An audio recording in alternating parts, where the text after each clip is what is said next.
बांगलादेशमध्ये हिंदूंवर होणारे जे अत्याचार आहेत ते त्वरित थांबले पाहिजे.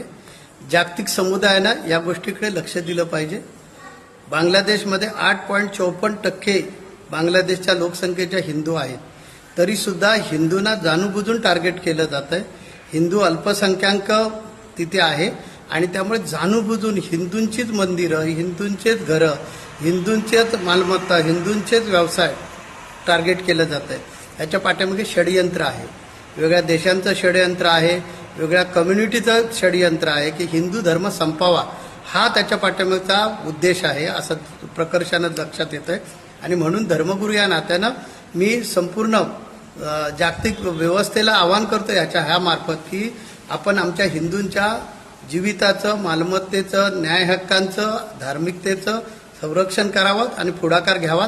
हिंदू हा नेहमी सहिष्णुवादी आहे. आतापर्यंत या